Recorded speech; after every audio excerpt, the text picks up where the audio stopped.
పాఠ్య పుస్తకాలు కూడా అవి కూడా లేట్కి ఇచ్చి పిల్లలను చదువుకోమని అంటుంది ప్రభుత్వం. ఎట్లా చదువుకుంటారు? ఒక్కసారి తెలంగాణ ప్రజలందరూ కూడా ఆలోచించాలి. అదేవిధంగా బోధన చెప్పే విద్యార్థి ఉపాధ్యాయులు ఎవరైతే ఉన్నారో వాళ్ళకు కూడా జీతాలు చాలా చోట్ల కూడా రావడం లేదు.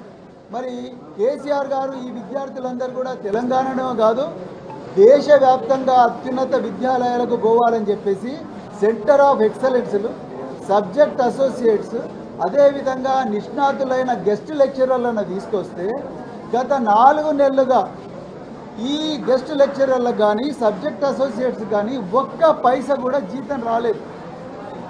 మరి ఎక్కడ ఇది ప్రజాపాలన అవుతుంది? రేవంత్ రెడ్డి గారు ఎక్కడ పోతున్నాయి డబ్బులు? మల్లు బట్టి విక్రమార్క గారు మీరు వేల కోట్ల రూపాయలు పన్నులు వసూలు చేస్తున్నారు, మరి రకరకాల ట్యాక్సులు వసూలు చేస్తున్నారు. ఈ ట్యాక్సుల నుంచి వచ్చిన డబ్బులు ఈ పిల్లల కోసం పెట్టకపోతే, ఈ పిల్లల చదువు చెప్పే ఉపాధ్యాయుల కోసం పెట్టకపోతే ఎట్లా?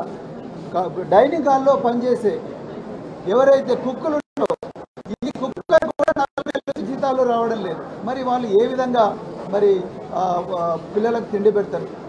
ఈ బిల్డింగ్లలో కనీసం దోమలు రాకుండా ఈ దోమ తెరలు కానీ లేకపోతే కిటికీలకు మెష్ పెట్టాలంటే ఆ ఓనర్, బిల్డింగ్ ఓనర్ అడుగుతున్నాడు, మాకు రెంట్ రావడం లేదు, కరెంటు బిల్లు క్లియర్ చేయడం లేదు, రెంటులు క్లియర్ చేయడం లేదు. మరి ఏడుకెళ్ళి వీళ్ళకు ఉపాధ్యాయులకు విద్యార్థులకు సౌకర్యాలు జరుగుతాయి? ఇలా మేము మొన్న చెప్పినట్టుగా జైళ్ళల్లో ఉండే ఖైదీలకు రోజుకు 83 రూపాయలు ఖర్చు చేస్తే ఈ దేశానికి భవిష్యత్తు అయిన విద్యార్థులు వాళ్ళ కోసం తెలంగాణ ప్రభుత్వం కేవలం 36 రూపాయల 75 పైసలు మాత్రమే ఖర్చు చేస్తున్నారు. 2017లో 1 లీటరు వంట నూనె 63 రూపాయలు అయితే ఈరోజు 133 రూపాయలు అయింది. అంటే 100% పెరిగింది దాదాపుగా. కానీ మెస్ ఛార్జీలు కూడా పెంచాలిగా మరి రేవంత్ రెడ్డి గారు. ప్రజాపాలన, సంక్షేమ పాలన, మరి తెలంగాణను ఆదర్శంగా నిలుపుతామని మరి మీరు గారడీలు చేస్తున్నారు రోజు. మరి ఎందుకు మెస్ ఛార్జీలు పెంచడం లేదు? ఖైదీల కన్నా ఘోరం ఆ పిల్లలు. నేరాలు చేసిన ఖైదీలకేమో 83 రూపాయలు ఇస్తున్నారు, పిల్లలకేమో 36 రూపాయలే ఇస్తున్నారు. 36 రూపాయలతో ఏమైతే అందులో 6 రూపాయలు మరి గ్యాస్కు పోతుంది, కుకింగ్కు పోతుంది. మరి 32 రూపాయలు ఎక్కడ పెడతారు? 4 సార్లు కేసీఆర్ గారు ఉన్నప్పుడు 4 సార్లు చికెను, 2 సార్లు మటను, నెయ్యి, తర్వాత రాగి మాల్టు, తర్వాత పాలు ఇవన్నీ ఇచ్చేవాళ్ళు. ఇవాళ చికెన్లు, మటన్లు 2-3 సార్లు ఇస్తే కూడా గ్రేట్. అప్పుడు వారానికి 5 రోజులు గుడ్లు ఇచ్చేవాళ్ళు. ఇప్పుడు 3 గుడ్లు కూడా ఇచ్చే పరిస్థితి లేదు. చాలా చోట్ల ఇంటర్మీడియట్లో విద్యార్థులు ఉన్నారు కానీ ఉపాధ్యాయులు లేరు.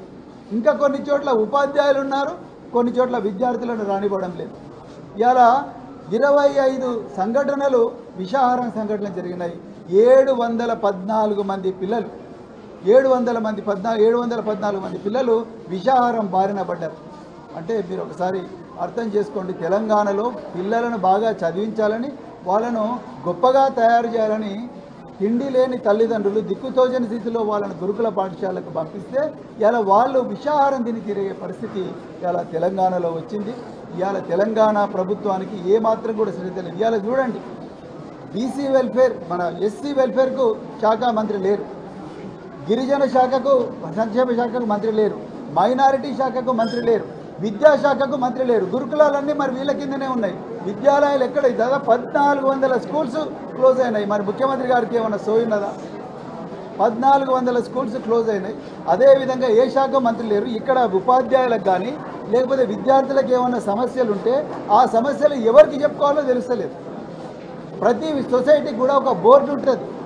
ఆ బోర్డుకు ఒక మినిస్టర్ చైర్మన్గా ఉంటారు. మరి చైర్మన్ అయ్యే మినిస్టరే లేనప్పుడు మరి ఎక్కడ చూస్తాడు? ముఖ్యమంత్రి గారు ఎవరిని దగ్గరికి రానివ్వడం లేదు. ఆయన హైదరాబాద్ నుంచి ఢిల్లీ, ఢిల్లీ నుంచి హైదరాబాద్, మళ్ళీ హైదరాబాద్ నుంచి ఢిల్లీ, ఢిల్లీ నుంచి హైదరాబాద్, దానికే టైం అంతా స్వేచ్ఛిస్తున్నారు. మరి పిల్లల బతుకులు ఎవరు చూడాలి? దాదాపు లక్షలాది మంది పిల్లలు ఉన్నారు.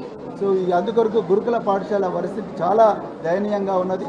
సో పక్కా భవనాలు లేని చోట రెంట్ తీసుకుంటే ఆ రెంట్ కూడా కట్టే పరిస్థితి లేదు. కరెంటు ఛార్జీలు కూడా లేవు, జనరేటర్లు కూడా లేవు. కరెంటు కోతలు విపరీతంగా ఉన్నాయి. జనరేటర్లు లేకపోతే పిల్లలు ఎట్లా చదువుకుంటారు? ఆ దోమల బారిన పడ్డ పిల్లలు ఎట్లా బతుకుతారు? ఇప్పుడు విష జ్వరాల సీజన్. మరి వాళ్ళ పరిస్థితి ఏం కావాలి? ఇలా కేసీఆర్ గారు ముఖ్యమంత్రిగా ఉన్నప్పుడు ప్రత్యేకించి డైరెక్టర్ ఆఫ్ మెడికల్ ఎడ్యుకేషన్కు ప్రత్యేకంగా సర్క్యులర్ నెంబర్ 2లో ఒక ఆర్డర్ ఇచ్చిండు. గురుకుల పాఠశాలలు కానీ, హాస్టళ్ళు కానీ, రెసిడెన్షియల్ స్కూల్స్ కానీ ఇక్కడ ఉండే విద్యార్థులు ఎవరైనా అనారోగ్యం బారిన పడితే ఏ కార్పొరేట్ హాస్పిటల్ అయినా కూడా ఫ్రీగా వైద్యం ఇవ్వాలని చెప్పేసి గవర్నమెంట్ ఆర్డర్ ఉంది. కానీ దాన్ని కూడా మరి ఈరోజు పాటించే స్థితి లేదు. కేసీఆర్ గారు ముఖ్యమంత్రిగా ఉన్నప్పుడు కంట్రోల్ రూమ్ పెట్టిండు. విద్యార్థులందరి జీవితం బాగుండాలని చెప్పి, ఆరోగ్యం ఉండాలని చెప్పి 24 గంటలు నడిచే కంట్రోల్ రూమ్ పెడితే ఇలా కంట్రోల్ రూమ్ అన్నీ కూడా క్లోజ్ అయిపోయినాయి. ఇలా విద్యార్థులు పాము కాటైనా తేలుకాటైనా అనారోగ్యం బాధపడ్డా తల్లిదండ్రులు పిలిపించి మీ పిల్లలను తీసుకొని పోండి అన్న పరిస్థితి వచ్చింది. మీరు చూసుంటారు, మన జగిత్యాల జిల్లాలో వారం రోజుల్లోనే విష పురుగులు కరిచి 2 పిల్లలు చనిపోయినారు. మరి ఇది పరిస్థితి తెలంగాణలో. అందుకొరకు గురుకులాల పరిస్థితి ఘోరంగా ఉన్నది, విద్యాలయాల పరిస్థితి ఘోరంగా ఉన్నది. విద్యా వ్యవస్థను పట్టించుకుంచిన నాదులు లేడు, యూనిఫామ్ లేవు, షూస్ లేవు. ఇవన్నీ కూడా ప్రభుత్వం ఘోరంగా వైఫల్యం చెందింది. ఈ అసలు సమస్య నుంచి పక్కదోవ పట్టించడం కోసం ముఖ్యమంత్రి గారు హైడ్రా కోబ్రా అనే డ్రామాలు వేస్తున్నాడు. అర్జెంటుగా ఈ డ్రామాలు బంద్ పెట్టుకోవాలని చెప్పేసి, మరి విద్యార్థుల జీవితాలని బాగు చేయాలని చెప్పి, ఇంకొకసారి ఇలాంటి సంఘటనలు జరిగి విద్యార్థులు రోడ్డు మీదకి వస్తే ఈ తెలంగాణ ప్రజలు ఈ కాంగ్రెస్ ప్రభుత్వాన్ని క్షమించరని చెప్పేసి ఈ సందర్భంగా మేము హెచ్చరిస్తున్నాం.